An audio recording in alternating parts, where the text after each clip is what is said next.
sahabat Sufi, berjumpa kembali di channel Bunga Sufi Media. Baik sahabat Sufi, kita malam ini akan berbincang tentang dunia bea cukai. Bersama saya ada Om Henry Irawan, salah satu pegawai bea cukai yang sekarang posisinya sedang berperkara di Pengadilan Tata Usaha Negara ya Om ya? Mahkamah Agung. Mahkamah Agung sedang kasasi. Oke. Beliau salah satu pegawai yang waktu bertugas punya catatan, punya cerita, punya kisah yang membuat perjalanan hidupnya yang harusnya udah bahagia sekarang diuji dengan adanya proses yang membuat beliau dipecat dengan hormat ya Om ya. Ya. Oke, selamat malam Om. Om bisa ceritakan Om, bagaimana ini kok tiba-tiba, karena semua orang itu kalau ngeliat bea cukai itu kan hidupnya makmur, indah, nyaman ya. Iya. Nah ini Om salah satu yang diuji dengan berbagai konspirasi di bea cukai. Bisa ceritakan Om? Ceritanya agak panjang ya. Saya mulai dari ini aja ya, dari mulai saya keluar kuliah ya. Iya betul. Nah, keluar kuliah itu saya nggak nyangka di lapangan kok lain sekali dengan apa yang saya dapatkan di tempat kuliah. Iya. Yang kita penuh dengan KKN lah ya istilahnya. Iya. Korupsi lah ya. Saya tuh sempat down waktu itu, sempat pengen mengundurkan diri, cuman ayah saya nggak setuju. Dan kata guru saya bilang, kamu tetap di bea cukai, kamu nanti suatu ketika bisa membereskan keadaan di bea cukai. Ya. Dari itu saya semangat lagi untuk bekerja. Saya mulai dari di auditor.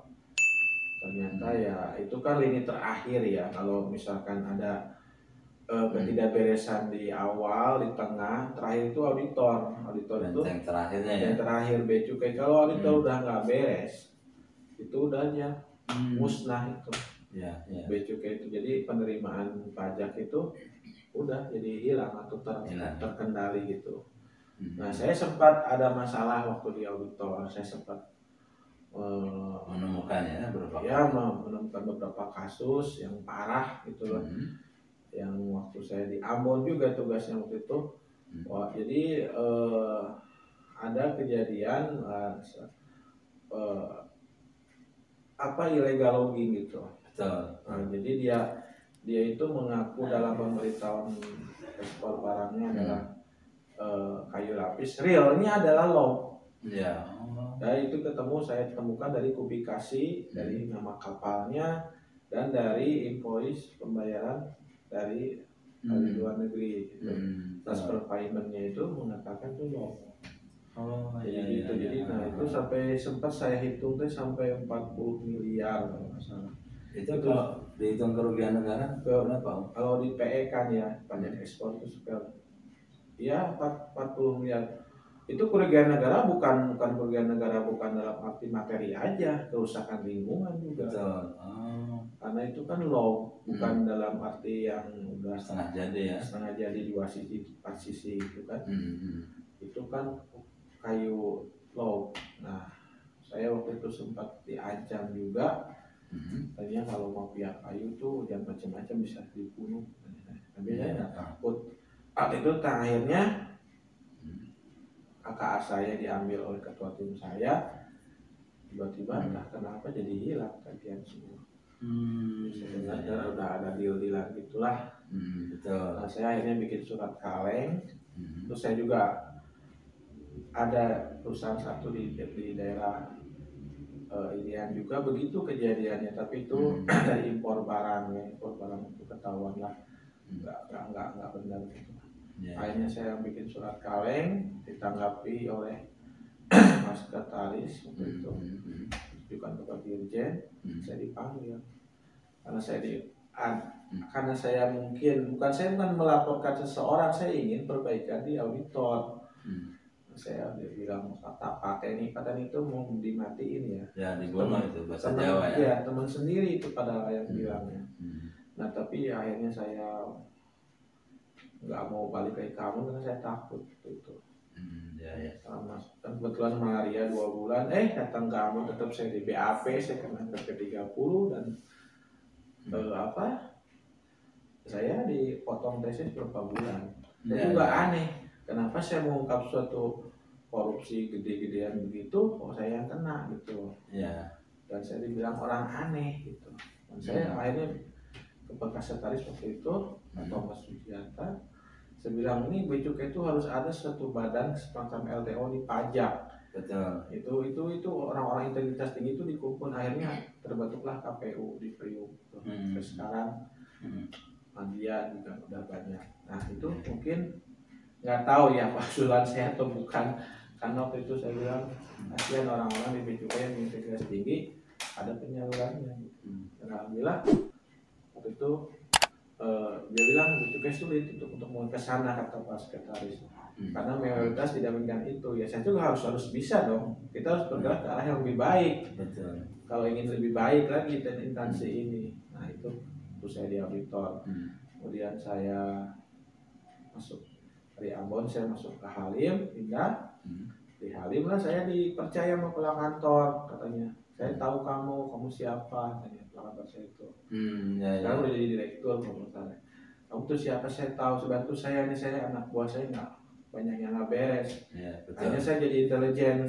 Kalau sekarang kepatuhan internal, dulu belum ada kepatuhan internal tuh. Saya mungkin katanya KI pertama, tapi saya nggak tahu lah. Itu saya semua hampir seluruh ini di Jakarta itu saya tugaskan nyari orang yang nggak benar itu. Nah saya laporkan 24 jam. Ya akhirnya waktu itu Pak Kantor banyak manggil orang. Karena saya di belakang layar itu.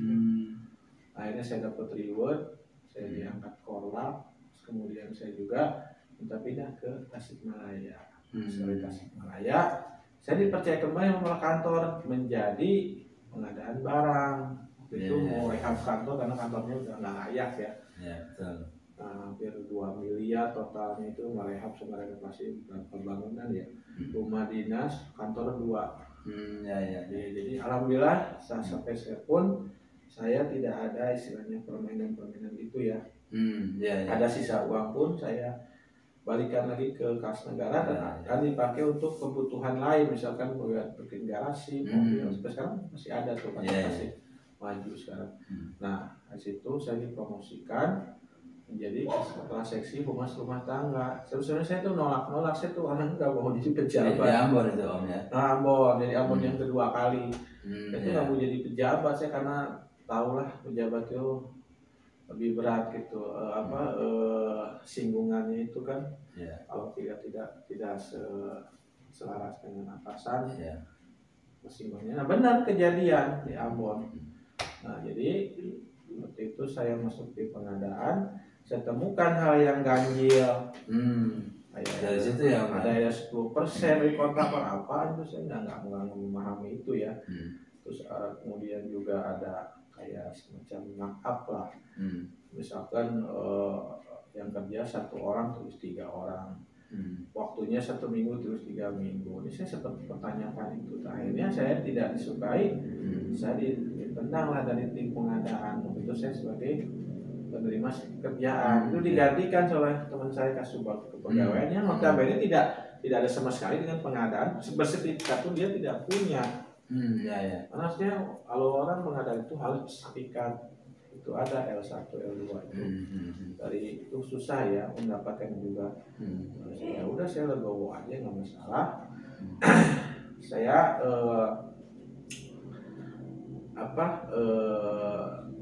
sebagai Kasubag Humas Rumah Tangga, sedikit pun saya tidak ada namanya saya untuk pembelian, malah PPK-nya yang beli. Saya juga heran, dia yang ngeluarin uang, dia belanja, itu bagaimana kontrolnya? Ya bukannya dalam curiga ya, dalam arti bisa aja kan dirubah invoice-nya. Jadi dimakap atau kita istilahnya dari situ. Nah dari situlah agak panjangnya, dari situlah mungkin saya kurang disukai, meskipun kepala kantor waktu itu waktu rapat saya banyak dipanggil juga bantu beliau, katanya saya dipinta dari beliau. Saya nggak tahu lah. Kamu harus jadi kamionnya, saya sih nggak tahu lah. Saya istilahnya yang penting saya mau kerja nyaman, tenang, itu aja yang penting. Tapi ya akhirnya mungkin tidak disukai aja karena mungkin kantornya merasa Terganggu ya. bukan, jadi yang lain kayaknya apa ya, mungkin iri apa gimana ya, karena ada yang bilang kamu anak anak baru kok kayaknya udah dipakai sama atasan gitu. Saya bilang ya sih nggak tahu deh, saya sih nggak minta nggak apa gitu, karena beliau bilang tuh saya bilang 2 bulan beres kantor. Akhirnya waktu saya pas ada sakit, saya 2 bulan tuh seperti rawat 3 hari di Ambon, nggak ada yang nungguin tuh. Saya juga bingung, perawat ini temannya kemana Pak, nggak tahu. Saya bilang ada OB justru pulang lagi, mungkin nggak boleh. Akhirnya saya ya maaf ya, saya kabur karena saya nggak mau kehilangan nyawa saya. Saya kabur dari situ, saya berobat 2 bulan selama di sini karena tensi sampai 180, kolesterol 450. Nah semua ada buktinya dari dokter, dari rumah sakit, dan saya kirim ke anak buah saya juga, saya email, saya WA, saya foto semuanya, saya obatnya, saya pas saya diperiksa dokternya, suratnya lengkap, tapi itu semua hilang. Dihilangkan atau hilang? Kayaknya dihilangkan karena anak buah saya mengaku depan pengacara waktu itu, emang iya Pak Henry mengirimkan ke saya, di forward ke atasan saya. Boleh saya sebutkan namanya, nggak boleh ya? Boleh kalau misalnya ya di forward ke Bu Ronda. Nggak ada semua itu. Akhirnya di absen nggak ada, berturut-turut begitu. Cuti juga saya nggak boleh. Saya aneh juga kan. Maksudnya apa? Makanya ibu saya bilang, kamu kalau kamu begini, kesempatan mereka untuk mengajar kamu, karena ketika kesempatan mereka, kamu punya integritas mungkin tinggi, punya kepintaran, tidak disukai. Ya, sesuai atasan itu jadi saya yang ambilnya itu jadi berubah, tadinya baik jadi nggak baik, katanya ada yang ngomporin, saya nggak tahu lah. Teman saya waktu di sana praktek juga ada yang ngomporin.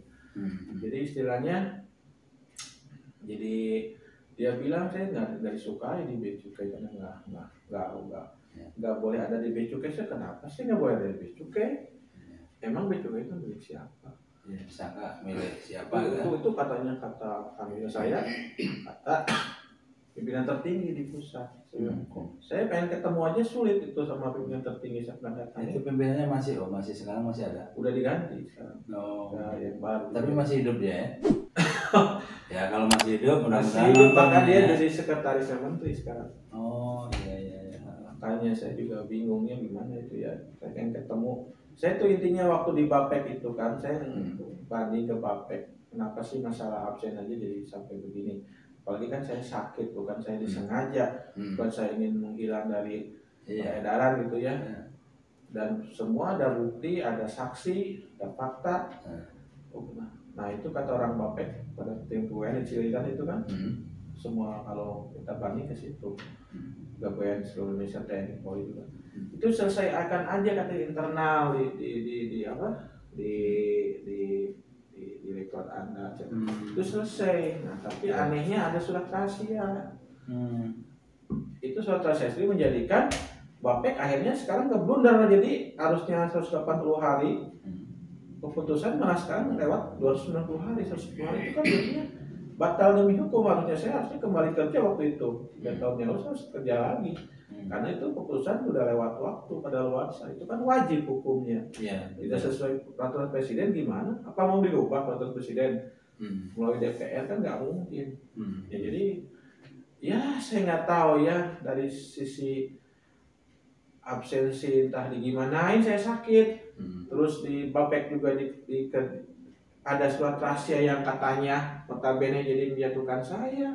Tapi akhirnya itulah kualat, karena jadi ada surat rahasia jadi lama prosesnya kan. Iya betul. Nah jadi akhirnya mereka sendiri malah jadi lewat waktu.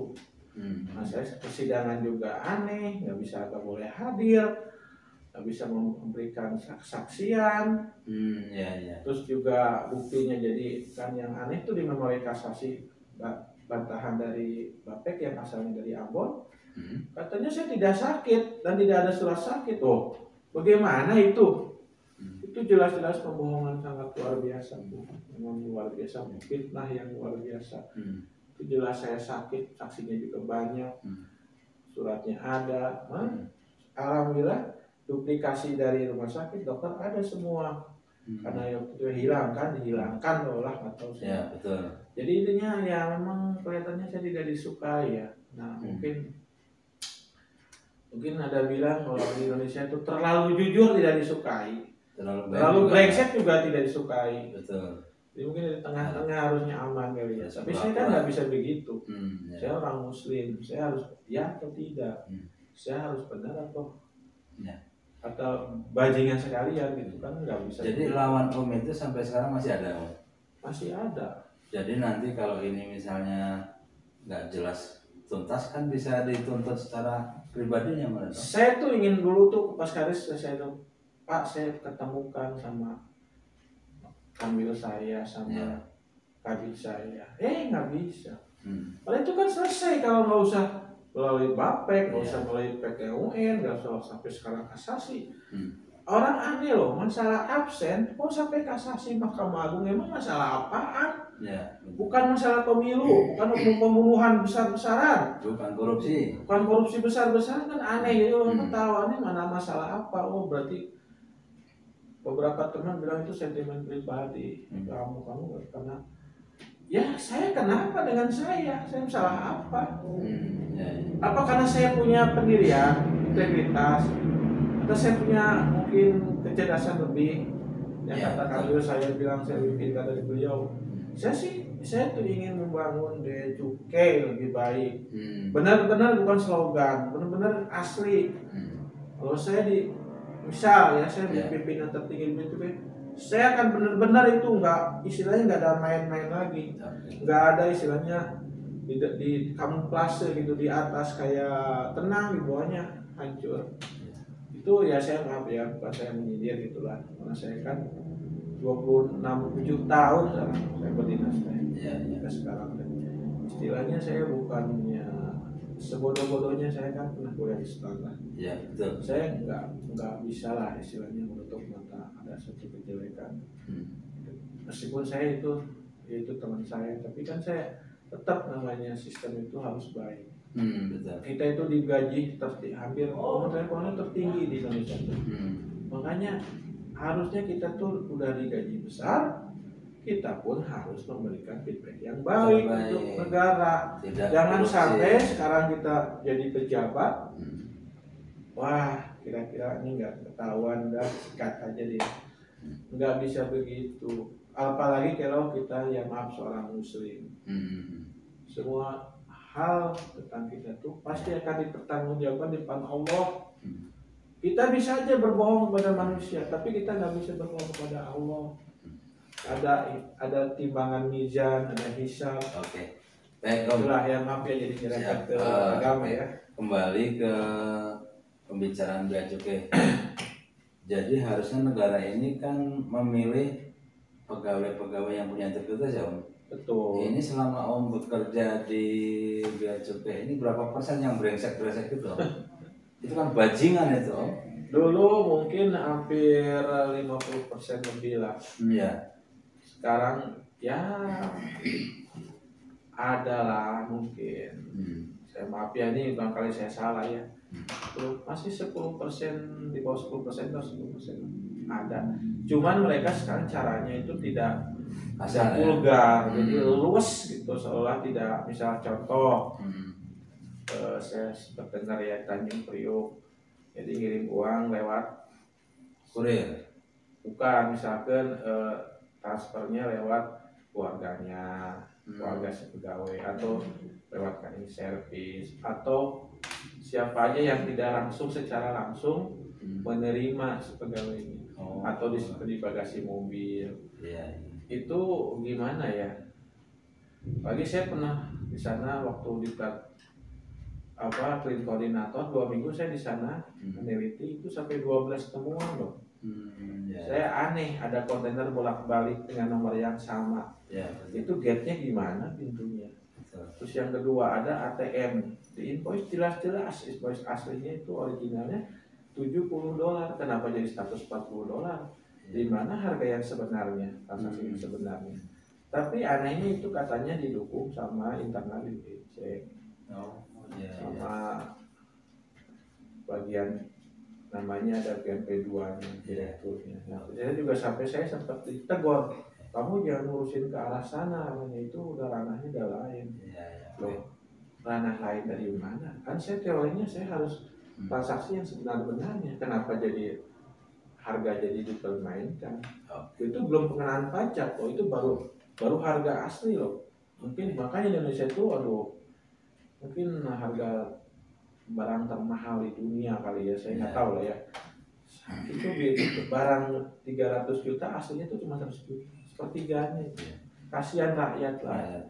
Rakyat tuh udah beban pajak, beban segala ya, dan bea cukai, belum sekarang ya katanya ada pandemi begini. Jadi ya tolonglah kita tuh sebagai aparat tuh benar-benar dari hati kita tuh benar-benar ingin apa ya, memberikan yang terbaik, cinta negeri ini, cinta rakyat ini ya. Jadi kita itu jangan namanya aji mumpung ya, selagi kita menjabat aja semua. Betul. Ingat loh, kita pasti mati. Pasti mati. Mereka dipertanggungjawabkan semua. Om, nanti kita sambung lagi. Ya, sahabat Sufi, hari ini malam ini kita mulai mengenal sedikit bagaimana sih bea cukai selama ini dipimpin dan diisi oleh orang-orang yang mentalnya memang tidak cinta negeri lah. Mereka memanfaatkan jabatannya untuk keuntungan pribadi. Baik, kita akan sambung episode berikutnya. Sampai di sini dulu. Makasih Om ya informasinya. Jangan lupa like, comment, and subscribe. Wassalamualaikum warahmatullahi wabarakatuh.